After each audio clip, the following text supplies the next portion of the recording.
Okay, great. So we're ready to start. I'm going to actually do some logistics before I hand it off to Kim. So my name is Alexis Fernandez, and I am the CalFresh Policy Bureau Chief / CalFresh Technology Assister person. So welcome to our third all-stakeholder implementation meeting. Today I'm going to go over some logistics, so I'm going to ask Sherry to go to the next slide, please. Let's see if this works. Great. Okay, so if you're on the phone with us or on the computer, your options are to dial in via phone or computer, and you will be in listen-only mode. So this gets us to our next slide, which is how you can ask questions if you're on the phone with us. So if you're online, you can type your questions into the question pane on your control panel anytime during the presentation. We're going to be keeping track of those questions. We will answer as many of them as possible at the end of the presentation. And if we don't get to them today, the good thing is the question pane allows us to track your questions and get back to you. If you're with us here in person today, just like our last stakeholder meeting, we have note cards, and so we ask that you write your question on a note card. We'll be collecting those throughout the presentation, and then again, we'll be answering as many of those as we can. And the goal here is to try to sort them into groups so we can answer questions by topic. So the webinar will be recorded, and a link to the recording and all the presentation materials will be posted to our website. So you'll have access to these slides later this afternoon. Okay, so let's keep going to the next slide, please. So shout out for our next meeting before we even get done with this one. Just so everyone is on the same page, our next all-stakeholder meeting will be in January here at CDSS headquarters and also by webinar and by phone. That'll be on January 15th from 1 to 2:30, and you can register already today by visiting our website and getting registered to attend. Sherry, next slide, please. Okay, so just a quick overview of our agenda for today, how we're going to spend our time together. So Kim is going to introduce herself and welcome us all here today. And then we're going to spend a little bit of time just doing another level set on the policy overview to make sure we're all on the same page about what's changing, when, and who will be impacted. We're going to go over our 4 implementation strategies, which if you joined us last time, you are familiar with. But again, we'll be reviewing those and then reporting out on progress made since we last met, as well as highlighting our next milestones for each of the strategies. So 4 groups of milestones. And then we'll make sure to leave time for discussion and question and answer. So with that, those are all the logistics for the day. I will hand it over to Kim. Thank you, Alexis, very much for that handoff. I do want to welcome you all. We have a packed room here at the CDSS auditorium, and I believe we have over 100, and sometimes, Kathy, do we have a latest count of how many people are with us on the phone? How much? 302, yes, over 100. 302 are on the phone, so thank you all for joining us. And we have, as usual, a wonderful cross-section of stakeholders. We have clients, SSI and CalFresh clients here with us today. We have our county partners sitting in the back. We have many of our CBO partners who were with us for outreach. And I want to recognize our state partners who I see in the room, Department of Rehabilitation, as well as the State Council on Developmental Disabilities, and the very, very special guest that we are thrilled to have with us today, Social Security Administration, all the way up from San Francisco. Thank you, SSA, for being with us as a sign of our partnership on this historic implementation. So let's get everyone caught up. Next slide, please. Our story begins last summer with the passing of the state budget to reverse SSI cash out and allow for the first time seniors and people with disabilities to also receive CalFresh starting next summer. We learned, and we were repeating over and over again, a very important piece of this: there is no change to SSI or SSP. The one change in that side of the house is that the CAPI grant for immigrants who get the SSI payment, because they already receive CalFresh, their grant is being raised up to be equivalent, the same as SSI, SSP, for $10 a month. So that's how we're reversing cash out. Next slide. At the same time, the legislature and the governor were very mindful that some families who are already with us on CalFresh with an excluded member, right, a member who has SSI but is excluded, when that family is included in the, when that person is included in the CalFresh household and their income comes in, that's going to change their CalFresh benefit. Some people might have an increase in CalFresh benefit because their deductions or their other rules change their benefit, but some might see their CalFresh benefits go down or just continue altogether because they are no longer income eligible. So the state legislature and the governor created these two new programs. The supplemental nutrition benefit will be an additional state-funded food benefit for those families whose CalFresh already with us. We implement reversal, add the SSI person to the household, their benefits drop. They'll get an SNB state supplement on top, invisible in their EBT card, but a state payment. Other families who, when that SSI income comes into the household, they discontinue, they are no longer income eligible for CalFresh, will receive a standalone new state-funded food benefit called the Transitional Nutrition Benefit, TNB. So that's the policy opportunity that we were given to implement. And when we began to look at this policy opportunity, the first place we wanted to start was with the clients who were going to be directly impacted. Next slide, please. So we began listening to the clients who'd been so effective at the testimony as part of the Californians for SSI Coalition, and we continue to collect those stories, and we always begin with stories. We wanted to share two that we just received from our partners. Patricia's story. Patricia is a senior who currently receives Social Security retirement benefits and the minimum CalFresh monthly allotment. To better make ends meet on a modest income, she lives with her sister, who is a senior with disabilities and a recipient of SSI. Patricia is concerned that when her sister becomes eligible for CalFresh, she may lose all of her remaining benefits. So these are people who want to know what's going to happen to my CalFresh, what's going to happen to my SSI, what is the next step in this big change in policy. Ying's story. My mom is an SSI client.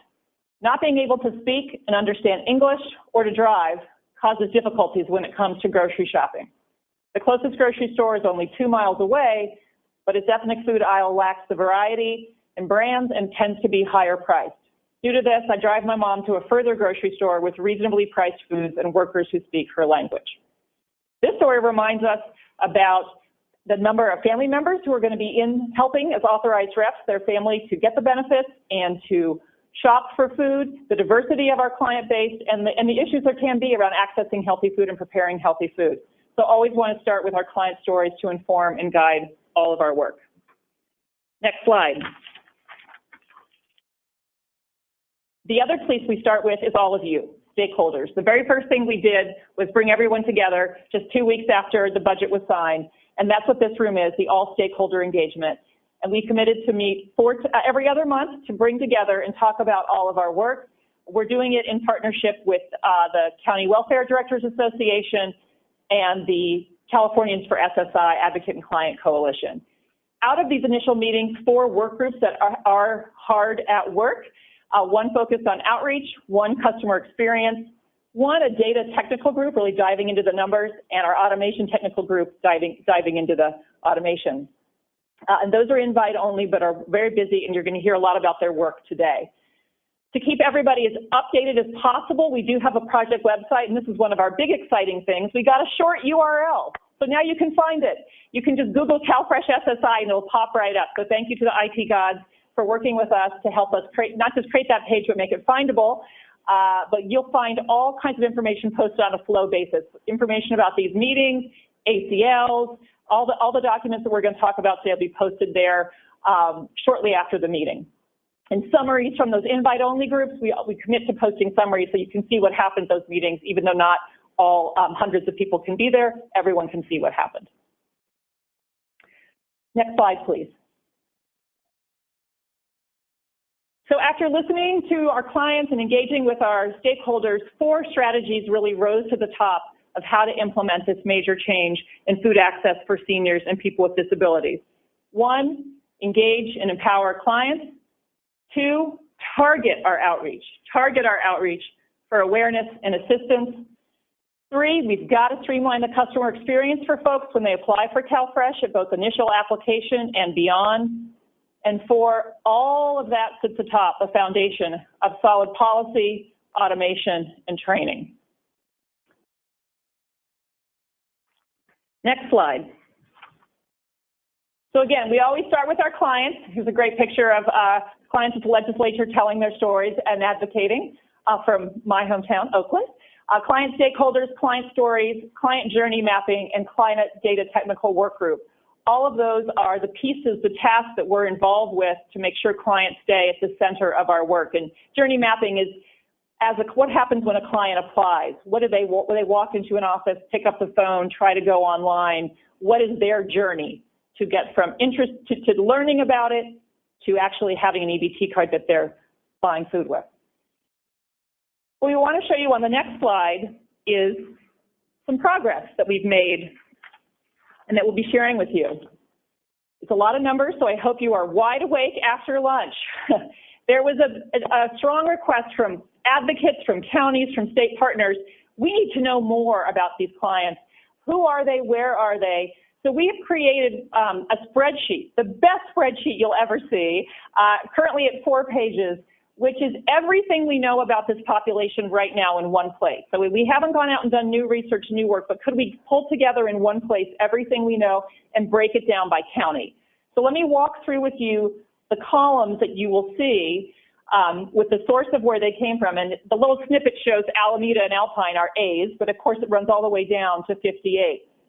So people wanted to know how many people are on CalFresh now, households, cases, and how many individuals. How many are seniors, 60 plus? Right now we do have one of our fastest growing groups is seniors 60 to 65 because of the need in that population, our work to streamline senior access, and of course SSI doesn't start till 65. So we get a lot of folks 60 to 65 already.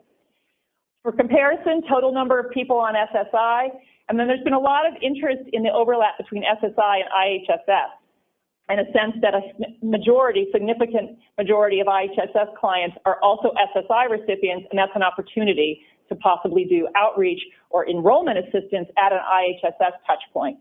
So there you can see, let's take Alameda, 24,000 people on IHSS, 17,000 of them are on SSI. It won't be 100%, but that tells you that's a population that there may be some opportunities there.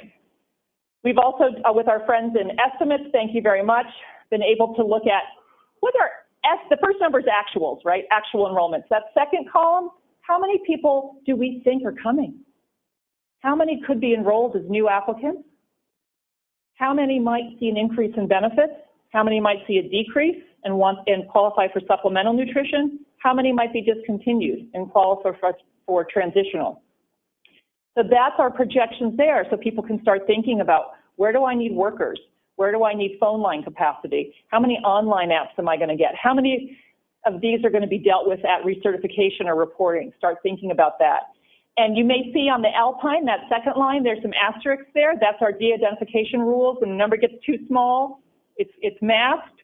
I'm happy to see Alpine County in the room. And again, Alpine County is our smallest county, and so data that gets below that number will be masked for that reason. We also have some data from our SSI friends. How many are aged, blind, and disabled, the categories that are given to us by SSI. Under 65, 65 or older, also helpful for targeting. And of course, living independently, institutions. People in institutions likely are not going to qualify for CalFresh because they're receiving their meals already. So this is a lot of data, but as you start thinking about whether it's your outreach strategies, your assistance strategies, or your operational strategies, it's really important to get a sense of the size of scale. Another set on the next slide we want to just preview for you. You asked for race and ethnicity breakouts and language breakouts. Again, this is what we know.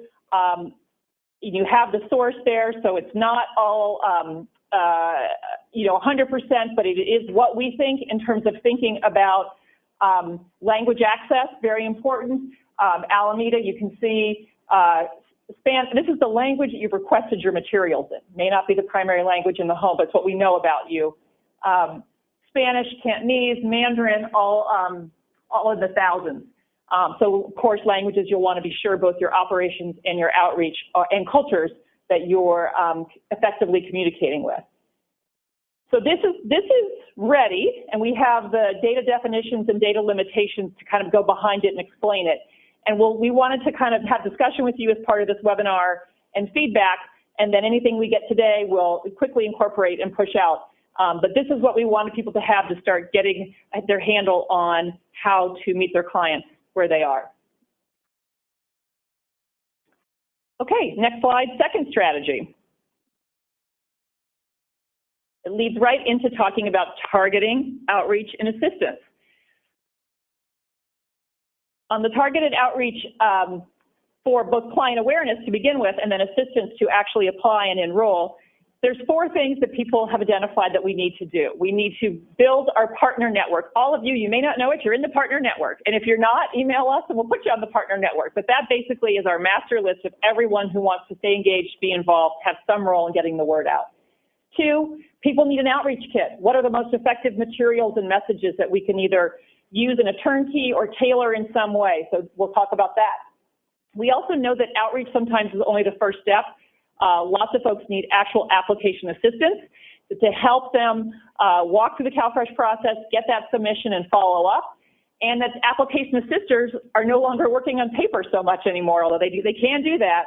They also are helping people apply on the phone, online, and we want to make sure the application assisters have the tools they need to be as effective as possible in receiving applications with clients and submitting them to counties in a way that's effective for counties to process them as well. So what's our progress on this front? Next step.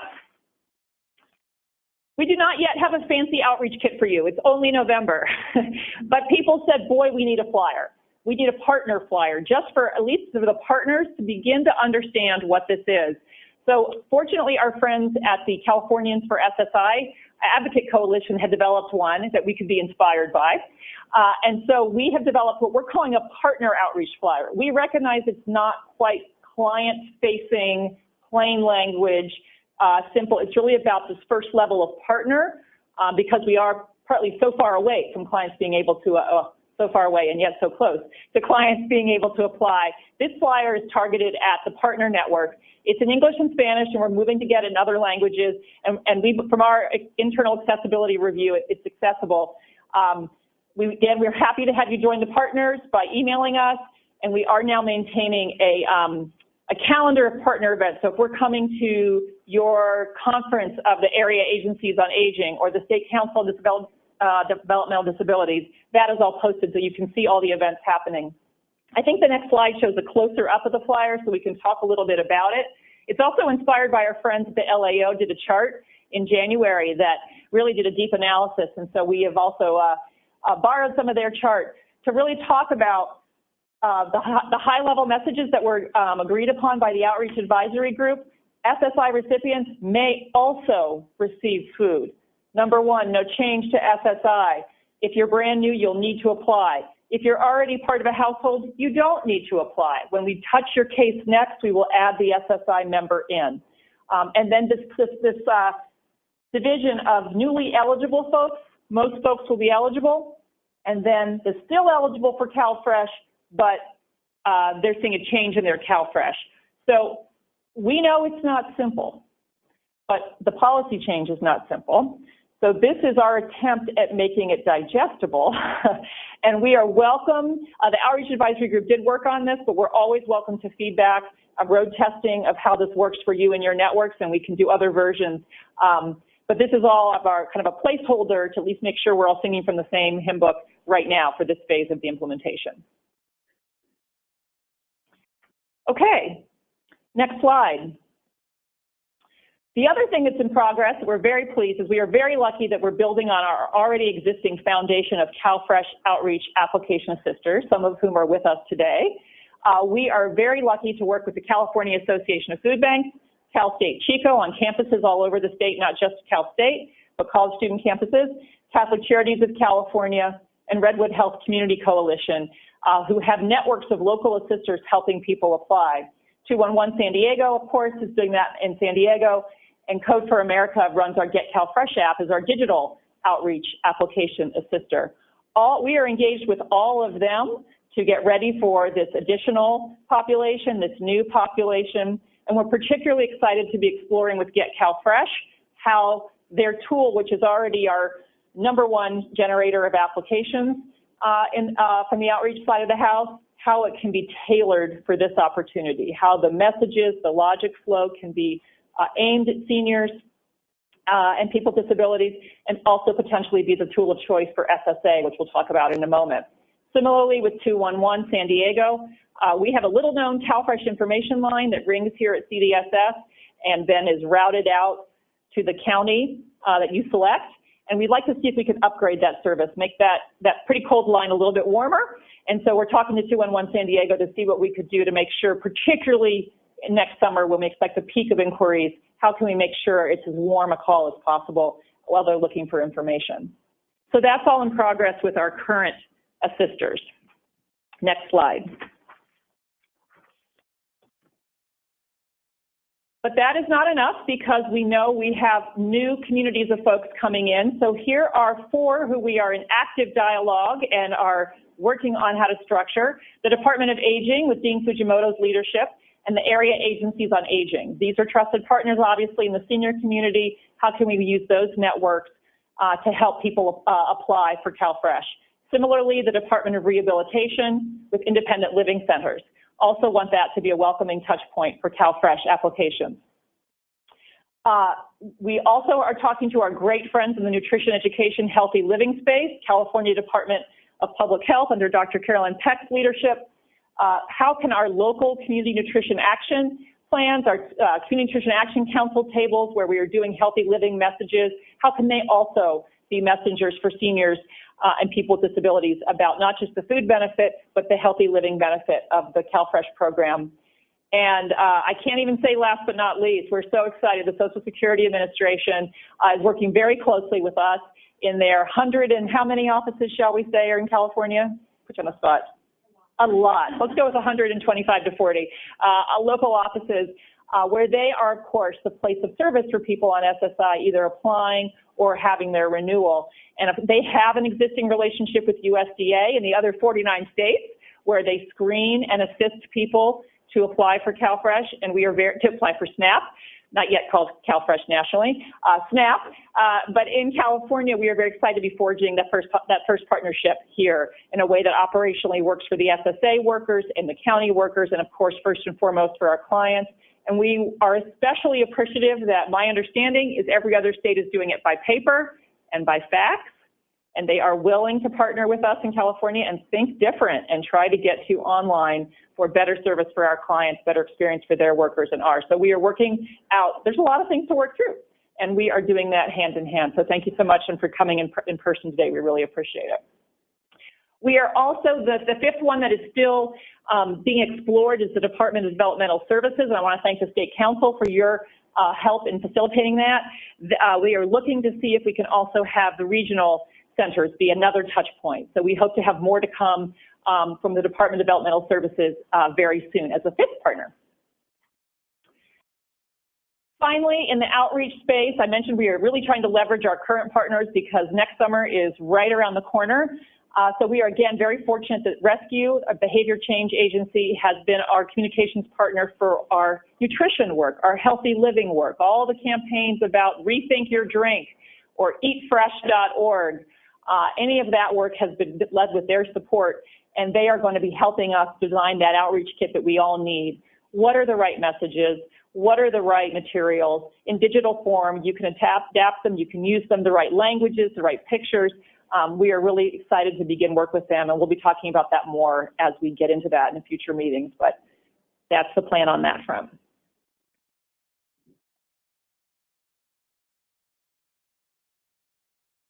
All right, next slide, strategy 3. A critical piece that we've heard all along is the importance of streamlining the customer experience with CalFresh. I'm sure you remember in 1974, the reason that there was cash out to begin with was to save people on SSI the experience of having to apply for CalFresh. Let's not put them through that. Let's put that money on their check. Well, that money has grown, but the other part of the opportunity for us is to make sure that that experience of getting on CalFresh is a positive one and successful one. So this has been something new we've been very excited about, and I want to thank CWDA and the Coalition for SSI specifically for this work to put together something new for us, which is really to work together on county operations that work for all stakeholders. And we have developed a framework of solutions that we, again, want to share with everyone here and get ready to release after the meeting. We also want to provide counties ongoing technical assistance, peer trainings, resource kits, and then see what we can do at the state level. What are things that we can do behind the scenes to improve service and access as well? Next slide. So the big deliverable, as I mentioned for this meeting, is our framework of solutions, and I'm going to have to go right away to the next slide so that's big enough for me to see it. So this is our framework of solutions for successful implementation, and again, all in service of our mission to reduce hunger and poverty in California for seniors and people with disabilities, and our vision that we all share of excellent customer service and access for all. Here's what we want to do as a network of county and state and communities working together. Call, click, come in.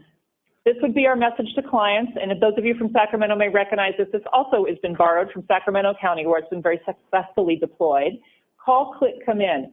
And these are the types of initiatives that many counties are doing and are working towards that we know are going to be important for these clients at this particular enrollment moment, and frankly, ongoing for customer service for all of our clients at all times. Let me call out, I'm going to take some time on this slide because this is really the heart of our implementation once the client comes to our door. Under the call, we really want to be sure that when people call on the phone, we can do all the things. We can take their signature, we can enroll them, we can do an interview, we can help them submit their verifications. We really want that phone call to be as effective for the client, as efficient for the worker as possible. A second piece, and for some counties that requires new technology, new business process to be able to offer that full telephone service. A second priority for the phone is flexible interview times. CalFresh, unlike say Medi-Cal, which you may know, requires an interview. And sometimes the phone tag to get that interview, I don't know if you ever tried to make a doctor's appointment or talk to your child's teacher, phone tag. It can be the same for trying to do a county interview. And so can we make it more flexible for clients? They could call a certain time, they could get a call back. And counties have really been innovating in this space to reduce the missed interviews. So what can we do there? And then third, how much self-service can we do on the IVR? Can you pretty quickly and intuitively and easily get to where you need to go? And particularly if we have a surge of calls in the summer, can we have that callback feature? The call time is way longer than a few minutes, we'll call you back. Those are the kind of things that we want to make sure the telephone is really a wide open door for as many clients as possible in as many places as possible.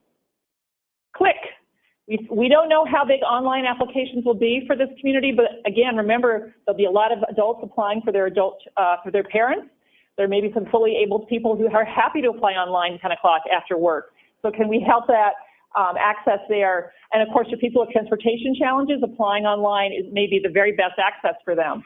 So we're lucky that all three of our counties have 3 different online applications depending on where they are, and that you can upload the verification.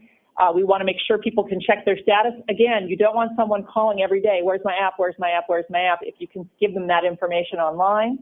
We're also, again, going to be promoting Get CalFresh as another option, mobile friendly, less than 10 minutes. You can apply right there.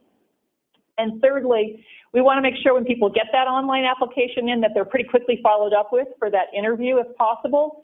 Otherwise, then they're calling and coming back in saying, how's it going? Where's my status? How's it going? So this whole, again, trying to do as much as possible with as few contacts. And then lastly, we do expect lots and lots of folks to come into their county social service office. That's what they know. Those offices have really stepped up their service and are often better to get to on buses and other ways.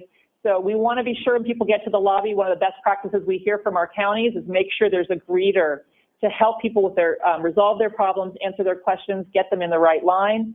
How much can you have self-service, kiosks, signage, all kinds of things so that people can get in and out of the lobby as they need. And again, same-day service. When someone comes in and is there, can you finish that interview? Can you do the verifications? Can you finish that? So That's a really ambitious agenda, that a county could do all of those things. And the good news is most counties are doing a good number of those things. And what our job now is to help share and learn from each other so as many counties can get as far as they can down that road by next summer, so that their customers have a great experience and that they themselves have a great experience.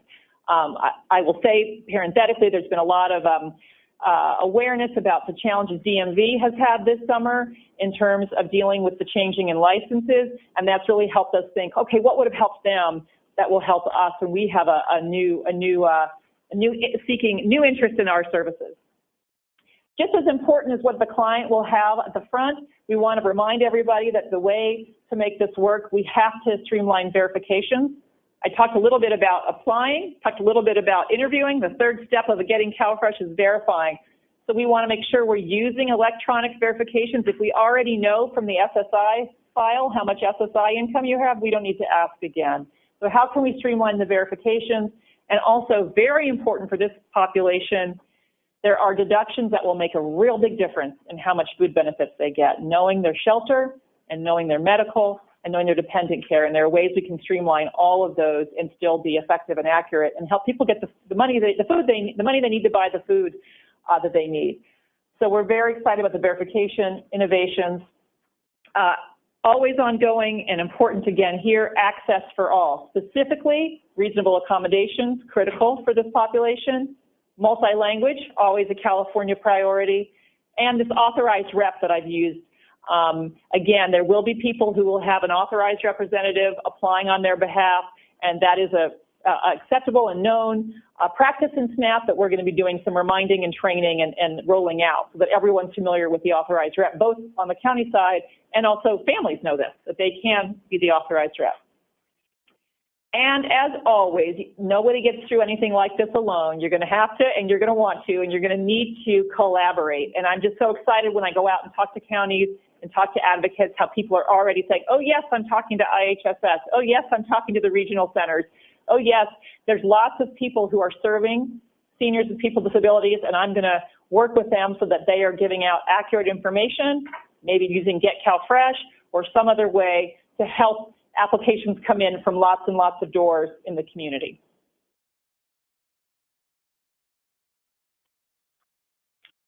Okay, next slide is our fourth and final, bear with me, fourth and final strategy, which of course all of this, the client-centered, the outreach, and the customer experience has to be on the policy automation and training foundation. So that means the policy guidance from CDSS, notices and forms. It means our consortia partner automating, working through the SAWS automation technical group. We're not just putting out ACLs, we're also doing training webinars. I'll tell you about that in a second. And then, of course, these critical partnerships with USDA, SSA, and tribal leadership in California. Just to recap how much has been done on this front, on the next slide, we had our first deadline to meet of August 1st to get all the implementing ACLs, and those all went out for reversing SMB and TMB August 31st. And all of these are posted on the webpage, CalFresh SSI, for the site and all the text for your evening reading. Policy guidance also was issued around the notices, and again, the translations were out. And then we were very pleased that CDSS had its first tribal consultation at the end of September, and that this was on the agenda for, front and center, so that our tribes can both be aware, number one, of the new opportunity of Native American people to enroll in CalFresh, Native American people on SSI, but also a program that our tribal partners run, which is giving out food boxes on Indian reservations, FDPIR, has also been cashed out since 1974. And the cash out for FDPIR is ending as well. So people on SSI will also be able to get FDPIR. You cannot get both CalFresh and FDPIR, but you can get either now that you're on SSI. So we're thrilled to be ending cash out with them for both of our respective programs. Recent progress since we were with you in September. Believe it or not, there were some questions. So we did a policy Q&A that got out, I believe, October 30th, right at Halloween. We are also working with SSA to make sure the existing data sharing agreement we have covers all of our bases, and that's well in progress. We are just about to push send on the money The counties will be getting the information about how much money they're receiving to administer cash out, to administer S&B and T&B, and we know that just like counties need the data to plan and they need the framework of solutions to plan, they need their money to plan. So our goal is to get you all three of those things this month before Thanksgiving so that you can have what you need to really drill down. Also, the amount of the S&B and T&B benefit amount, right, which is set to mitigate. There's a lot of great calculation development going on. It's being reviewed by stakeholders in the legislature and advocates and counties to get those tables amounts right. Those will come out. The table itself is being built and the dollar amounts will be dropped in earlier in the spring. And automation, well underway. Okay, we're almost through. I want to turn to give you a preview of what you can expect and what you can hold us accountable for going forward. The next step we're going to do with clients is we did this data to help you plan. The next thing we want to build is a data dashboard to help us manage all this. What do we want to be looking at next summer when this is rolling out to see how we're doing? Number of apps, number of approvals, which clients are getting through. How can we tell the story of what's happening? So the data work group will be reconvening to start building a data dashboard. As I hope everybody knows, CalFresh already has a wonderful data dashboard on our website. If you don't know that, go check out CalFresh Data Dashboard. But of course, it doesn't break out people on SSI specifically. So we're thinking about, what would we want to look at specifically for this new community to make sure we are meeting our goals and address where we might have some challenges. Other things that we're working on in outreach, finalizing that network, finalizing those tools, finalizing those kits, and then we will be mailing everybody on SSI, SSP in the spring as well to get ready for a rollout. So we're doing a lot of planning for outreach, and it will become visible more in the spring. Next slide.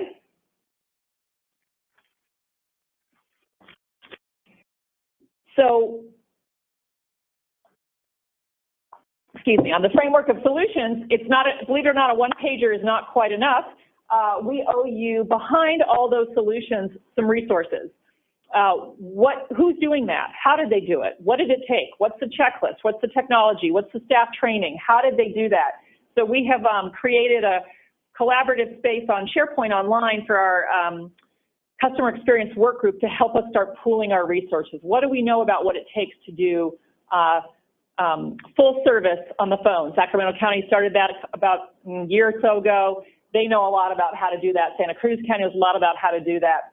What about flexible interviewing? Stanislaus County's been doing that for a while. They know a lot about that. So we can pool together all that policy, training, tools so that people have a place to, we'll finalize that and have that out for counties to help make it easier for them to move forward in the ways they want to move forward. And then we also, every quarter, we bring together counties. Well, this last year we brought together the big 6 counties. We have 6 counties that serve 60% of the state, the 5 in the south and Sacramento. But the one in the first quarter of this year is going to be all about SSI and more than just the big 6. So we'll be inviting all the counties together in February down in LA to come together with their plans, their kits, their numbers, their money, and to share with each other what they're doing and really kind of hone in on that readiness plan. At the same time, I want to highlight in policy, we will be doing a policy webinar series of the wonderful CalFresh rules about serving elders and people with disabilities. There are some separate rules about things like a reasonable accommodation, of course, transcends that population, but also the uncapped shelter deduction, the standard medical deduction, authorized reps. We're going to do not new rules, but because this population is growing so much, we want to make sure everyone knows that. So there'll be some ACINs reminding people, webinars, all recorded, all archived, all at CalFresh SSI to get everybody, again, part of our readiness. After that, we'll be all ready. Next slide, we're going to implement. Next summer, this will be rolling out. We are at the June 1st date as in the budget at this point, and of course we know it will, as much as I would like to promise you perfection on June 1st, we will be always continuously quality improving, learning from each other, learning from our clients, learning from the data about how we can continue to improve and make sure that ultimately everyone who's eligible and seeking this assistance is connected with it and is able to better afford the food they need to thrive. So with that, we would like to, I just told you a lot. It's been a lot. Thank you to all of you who've been at many, many, many meetings and emails and conference calls helping us pull this work together. I do want to open up the chat line from our webinar, and I believe there are cards in the room, or there will be cards in the room, so we can start to take questions. So here's what we're going to do. We have received some questions already, so we're going to answer those that have come in through the chat log.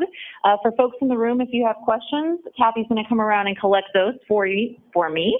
And then we will also leave the chat log open, so if you're online and a question comes to you, please do ask it, and we'll try to get to as many as possible.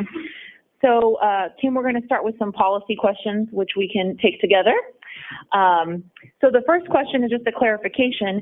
How long will a client be able to receive either the Supplemental Nutrition Benefit Program or the Transitional Nutrition Benefit Program? As a matter of eligibility, there is no end date. It's subject to the appropriation of funds from the legislature. So currently, I will say as a policy matter, S&B and T&B are determined at the time of implementation. So only people who experience an S&B, T&B, a loss or discontinuance at the implementation will become eligible. You have one chance to become eligible, right? And then you maintain that eligibility. There's no end date as subject to the appropriation from the legislature. Of course, if your circumstances change, you leave the state. There are things that are outlined in the S&B and T&B policy letter, but the general principle is eligibility is determined once and maintained as long as there are funds. Okay, thank you. The next question I will take, another policy question. Will SSI members that are already part of a CalFresh household, so they are excluded members, need to complete a specific form, or how will they be added? So there are three options for existing households with an excluded member to be added to CalFresh. The first is that they can either wait till their next SAR 7, or the second, wait till their next recertification, whichever comes first. And at that time, as the county is processing other changes, also process and implement this policy change, or anytime after June 1st, so after the implementation date, an existing household may request voluntarily to implement the change. When making that voluntary request, it'll be very similar to making a household composition change. Often those are done by phone, but you can also complete the paper form for a household comp or household change in general, household composition, adding the previously excluded member to the household. Okay. This next one, again, another policy question, which I can take as well. Can the MEDS database be used as a verification source for things like the SSI benefit amount and other information that has already been verified by SSA? And the answer is yes. So the MEDS database, which is available across all counties, does today have in it information that has already been verified by SSA through the process of determining SSI eligibility. So as of June 1st, moving forward, we will be able to use that existing data, particularly to verify information such as your SSA benefit amount, which we then use in the income calculation for CalFresh. So yes, we will be taking full advantage of data that's available to us in MEDS. Okay, this is a policy/fiscal question. How will counties receive information about administrative funding, and how will that go out from the department? And a county fiscal letter. So like any other allocation, counties will receive a county fiscal letter that's also available to the public. It'll be posted to our website and emailed out through regular listservs. Okay. Another policy one, and then we'll transition to a different topic, but are individuals who are qualified able to opt out of CalFresh benefits so as to protect the status quo of their household income? So the answer is no. After June 1st, SSI recipients are really no longer special. They are simply CalFresh household members who happen to have a source of unearned income, and we will not have the ability to disregard that unearned income. So moving forward, any household member, so part of the cook and prepare household who receives SSI will be included, and their unearned income, like all other unearned income sources, will be included in the budget to determine benefits. Okay, let me just do a quick scan here to see if we have any other policy questions.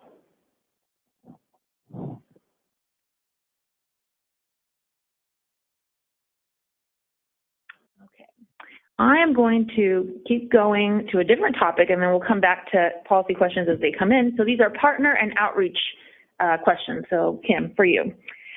Is the plan with the Rescue Communications Agency going to include media campaigns or outreach materials? Do we yet know? Great. Thank you for asking that. So it is early days, and we will be meeting with the Outreach Advisory Group in December to get some more thinking on this. But one part of it will be kind of flyers, posters, materials, blurbs. There's probably a better word for that, but blurbs you can put on your web page or on your, and images and pictures. So they'll be kind of, that's the materials and messaging kit. Yes, the other thing that we are thinking about is media through two channels in particular, social media and radio. We are thinking about that in terms of, frankly, being affordable and, frankly, targeting our audience. A big question is the timing of those. There is, unlike, this is not open enrollment. You can come in anytime after June 1st. And in fact, we do not want everyone to come June 1st. As much as we would like everyone to have food June 1st, the thought of hundreds of thousands of people applying on June 1st is a little bit, it's not good for the clients, and it's not good for any of us. So I think there's some thinking about whether the media starts before or during or responds to where there's gaps so that we don't jam ourselves and set people up for a bad experience. But that's what the Outreach Advisory Group needs to look at. Look at those ideas about social media and radio, and look about timing and targeting and budget and what the best use of those limited dollars is. So those are the two halves. The materials kit that we're thinking of and outreach. And I should say, the third piece of this also is the direct mailing to the SSI, SSP. We very much want that communication to be as positive and friendly as possible and as strategic as possible. So they're going to be helping us think through what that communication looks like. So it maybe pops a little more than a standard government letter in a white envelope with a government return address. So that's a piece also of that targeted mailing. And again, to be workshopped by the Outreach Advisory Group and other folks. And let me just call out, Brian Kaiser is here in the back of the room, and Brian Kaiser is our chief over all of the outreach and programs. So under his leadership, we will be making these decisions in the next few weeks. Okay, so this next question is about our partnership with SSA. So the question is, what might SSA's role look like in terms of being an application assister? And is there any talk of electronic referrals, which sort of speaks to the discussion we had earlier about what might be done online? So more information on that. Sure. So I can talk about a little bit, and SSA is here, and they'll raise their hand if I say it wrong, right? Mm-hmm. Deal? Okay. So there is a national requirement that SSA asks for screening questions of all people applying or renewing about SNAP. I'll use the national word, about SNAP or CalFresh. And so they will start doing that in June 1st. Then the next piece is for people who screen in, if you will, and are SSI-only households. They are, under their agreement with USDA, going to assist them in applying. And we are exploring all the different ways they could assist in applying. We currently think that and they think, they've looked at the different options and assessed the different options, that the Get CalFresh online will work for their workers quite well. It's a very fast, very user-friendly. You don't have to be a CalFresh eligibility expert at all to do that, and that would then be received by our counties just like any other online application. So it's very nice for them. Now, there are some issues we're working through with our friends at USDA to make sure all the boxes are checked about client consents and signatures and roles, and so there is more work to be done.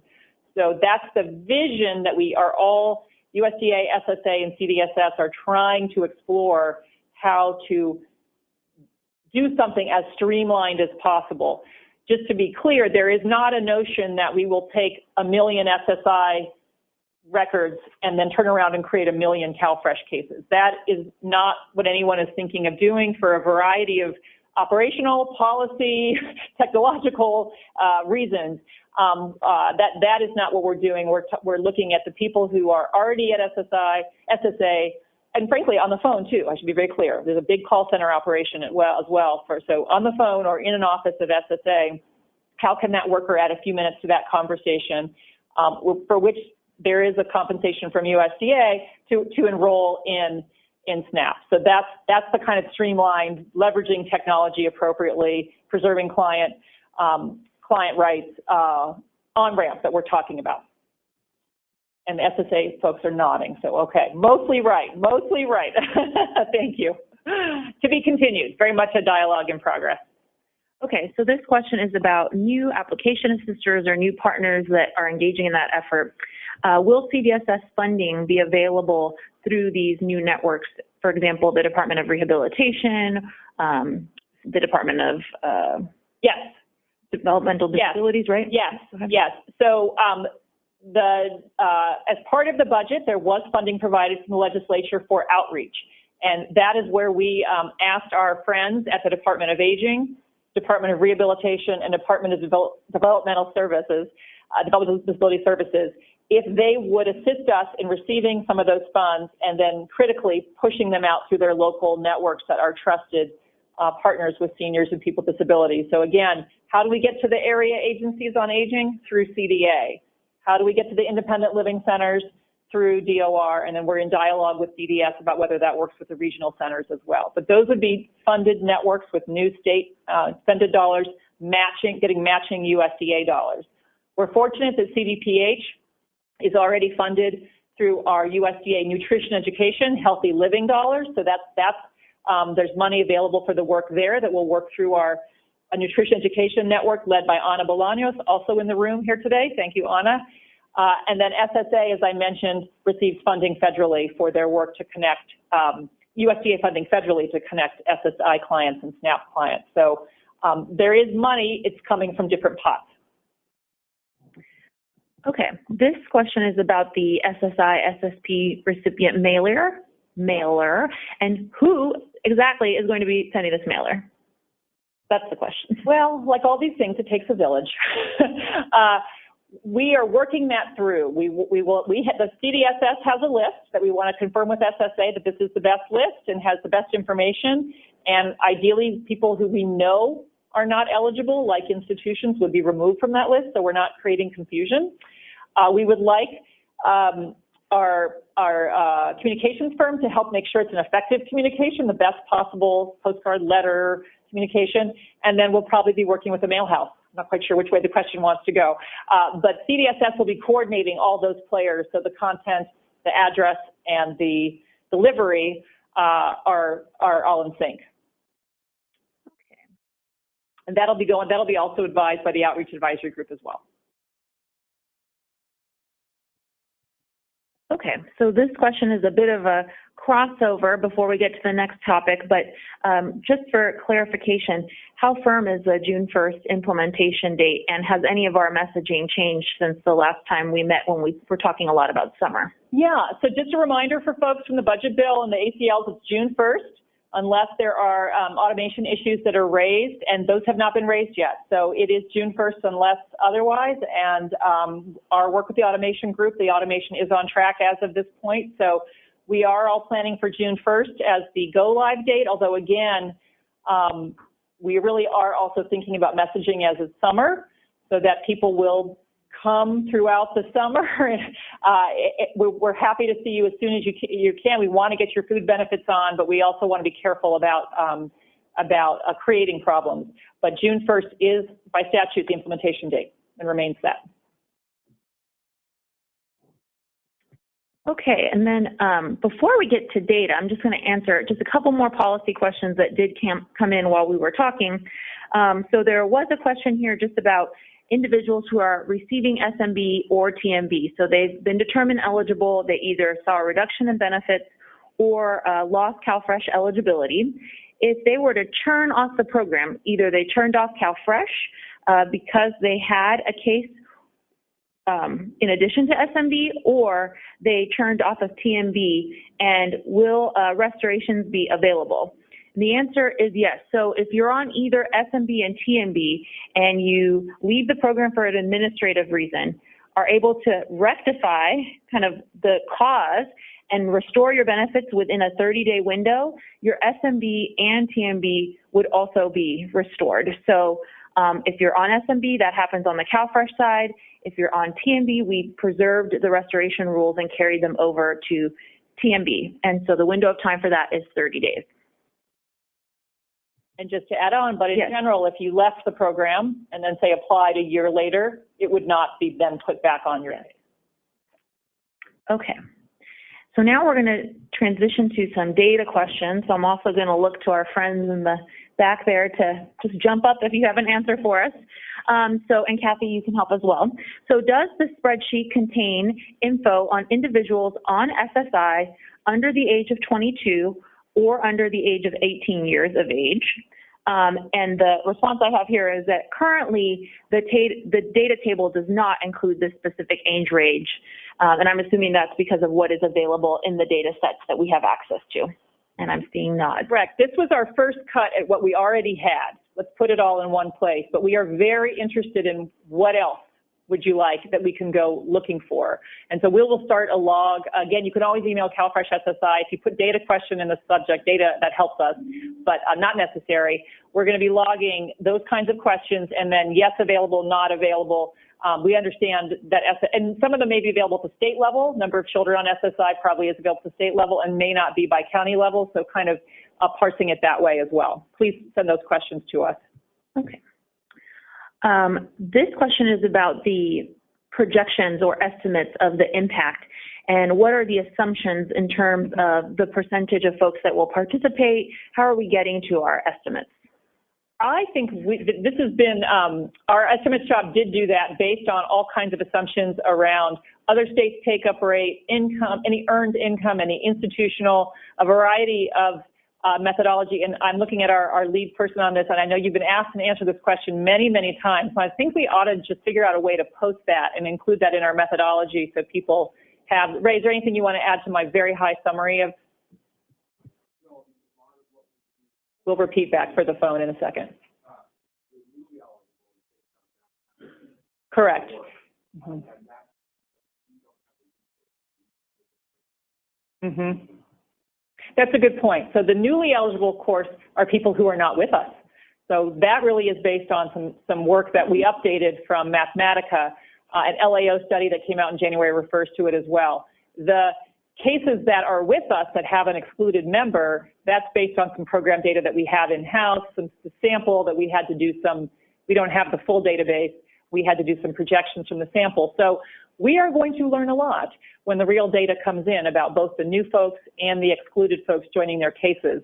So that's, everything here is labeled by source. This is an estimate. We feel good about our methodology, but we will no doubt learn a lot. And we can get that more technical answer. We should I do feel that question comes in about once a week, so we should figure out a way to publicly share that so people who want to drill down can. And then if you could just repeat when this data will be available to folks and whether other data sources in the future would be updated with SSI recipients. Yeah, so we plan to post right after the webinar, barring any feedback or questions, the slides and then the three pieces, the partner flyer, this client data table, and the framework of solutions. At the end of the day, or if there's a lot of feedback at the end of the week, but promptly. That'll all be on the webpage. And then, yes, that is also welcome feedback, either if you're a member of the data technical group or via email. We want this, we want this. Corrections, improvements, any of it, we will take it all. And it can be a living document. It's coming out to you in PDF right now, but that's one of our questions. Should we try to put it on the website in a dashboard format? Is it something that people would like to be able to play with and make their own charts and that kind of thing? So that's the kind of questions the data work group will take, is both what more data content might you want that we could get, and also what data tools do you need to be able to use it. I'm sure a PDF is not what you want. If you're thinking about your county, you want to be able to build your own tables, and data visualization sure would be nice too. So we'll see what we can do. Okay, So this next question is about funding that will be available to the counties. We mentioned that a county fiscal letter is coming soon. Can you talk a little bit more about what will be available and for what purpose in terms of funding? For counties? For the counties. Well, this is in the state budget, and if counties have questions, we're happy. The CFLs will speak to it, and of course, CWDA is always a great resource on this, but it's for your administration, right? You're administering, you're going to get an augmentation to your CalFresh admin for these new cases, at least 1 month, right? Because June is the 1 month. And then you're going to get a new admin for the S&B and T&B program, running those programs.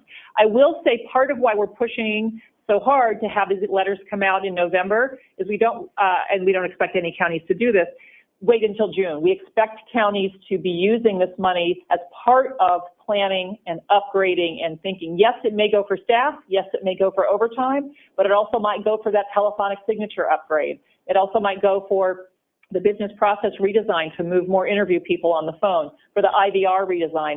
That's why it's so important to us that we're giving counties those 3 tools. Here's your admin to get started, and you can start claiming 6 months in advance. Here's some data, so you can start thinking about who's coming and where are they coming, and here are some solutions about how to best serve them. And then you can, again, assess, are we ready? And what can we do to get even more ready? And the same for application assisters. Are we ready? What can we do to get ready? This is all about all of our readiness planning. Again, we'll have a major county readiness planning in February. The state will be working on our readiness plan. Our application assisters will be getting ready in the spring. It's really all these 3 tools, the money, the numbers, and the best practices to get us where we need to be. Great. So this is just a request for clarification on the policy webinars that will be available, and will they be able to be used as a basis for building training programs and other materials at the county level. And that's definitely one of the goals that we have in mind. So the webinar series, which will take place in January and will be announced before the end of the year, is going to consist of a series of topics, starting with the very basic, what is the policy change? How does the TMB and SMB program work? And then moving into some of those specific issue areas that Kim mentioned, existing CalFresh policies for seniors and people with disabilities, and then kind of deep dive into topics such as authorized representative policy, reasonable accommodations, purchase and prepare as a separate household, all those rules that we love and exist today, but refresher courses. And again, if you're familiar with the ABOD policy webinar series, it will be all recorded, posted, made available online so that you can reference them over time. And one of the things about the ABOD, which really is a great series if you have not yet heard, the Able-Bodied Adults Without Dependents policy training series, is that they really did put the topics in bite size so that the webinar itself is like 20, 25 minutes, and then there's another half an hour questions. So we did get a lot of feedback that staff would listen to it down the road, closer to the time. So that's very much our intention. It's not a one-off. We hope that it's reusable either in and of itself or as an engine behind your own county and application assister training. Yeah, and if there are ideas for topics to be covered once that's announced, if you don't see something that you want, do let us know. We can definitely add on over time. June 1st is an important date, but we plan to serve SSI recipients for a very long time. So even if we have to tackle this over time, closer to June 1st, we will still do that. Okay. This is a question about the readiness plans. Can you tell us a little bit more about those, when they will be available or requested from counties, anything on that topic? I can tell you 2 things. We will tell you more about them in January. Come to the January 15th all stakeholder. And also just again, similar to ABOD is an acronym I apologize we're using, but it is kind of the return of a work rule or a time limit in the CalFresh program, one of our biggest policy changes. And we did readiness plans for that. The feds required a readiness plan from CDSS about how we were implementing the work rule, and we worked with our counties to pilot a readiness template that was useful to them and to us and to each other. What are you doing? So we are, again, just like we're using the ABOD policy webinar series model here for our next big policy change, the reversal of cash out, we're using that readiness plan model here. So you'll see that a lot in the first quarter. That'll be developed in partnership with our customer experience advisory group, with the counties and the coalition, and then we'll be rolling it out in January. working with it at the February County Roundtable, and absolutely sharing a roll-up of it, including the state's responsibilities as well, so that the legislature, the feds, all stakeholders are very clear on how we're prepared. And I will just say, including some contingency planning if indeed we do have challenges with volume or access, or how we can actually work as a state network and help each other through one of the most exciting changes for CalFresh, but also one of the largest changes for CalFresh. Okay, so I'm going to combo these because they're a policy question. The first is, can applications be submitted on June 1st? Yes, they definitely can, from newly eligible SSI recipients, and then again for households with an excluded member, voluntary request on or after June 1st or at their next SAR-7 or recertification, which gets us to this next question. So when a current SSI or current CalFresh household with an excluded SSI recipient member is implementing a change, so either at voluntary request or at their next SAR-7 or recertification, will EWs assess for other household changes? And the answer is yes. So if, for example, the household becomes, for the first time, a household with an elderly or disabled member because the only elderly or disabled member was the SSI recipient, then yes, things like the uncapped shelter deduction or the medical deduction that can be claimed by someone who's elderly and disabled will be assessed. It's why the SAR-7 and the recertification are particularly, critical moments to implement this change, because we already assess for changes at those points in time. So again, it's building on existing business process to say, I have a new member, they are elderly and disabled, they're no longer special as SSI recipients, and I would treat them like any other elderly and disabled member today. So that's that. So now I'm just going to make a last call here because we're getting to some technical questions around the availability of materials. So if you're online and we didn't get to some of the questions, they were either duplicative or we'll respond online. It's requests for links and things like that. So just to re-emphasize that on the CalFresh, cdss.ca.gov/CalFresh SSI, you will find this afternoon the recording, the webinar materials, as well as all the other materials we've mentioned, the summaries. Again, that's where you can go to find the data when it's available. Everything related to CalFresh SSI reversal, cash out reversal is there. So that's the place to go. There was a note here about the registration link for the January meeting. It is in the slide presentation will be posted. It'll also be on the main page. So you'll be able to register this afternoon. Okay, I'm just going to do one more minute or two for last call.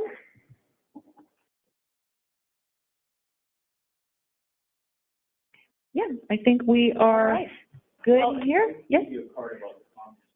Oh, yes, I had noted that already. So we will ensure that we post the conference call number. Sure, so we need to post on the webpage the conference call number before the stakeholder meetings because some recipients may not have access to the internet or have a computer available to them. So yes, the two-step registration was a barrier. Okay. I also manage the inbox, so I answered you this morning, and I will make sure that number is on there. I'm an early riser. Yeah, so we will make the phone number available before the webinar as well. Always next time. Yes, like that, because we really do want to be transparent and collaborative and make sure everyone can participate. So any and all feedback, we're constantly improving as well. So we welcome that. And I think with that, we will wrap. People in the room are welcome to stay, and we can talk some more, but we will officially close our third all-stakeholder meeting for November. More to come on the webpage, more to come in an ongoing flow basis, thanks to our work groups, and we will see you, I'm sure, all back January 15th. Thank you so much. Be safe, take care of each other, and have a great day.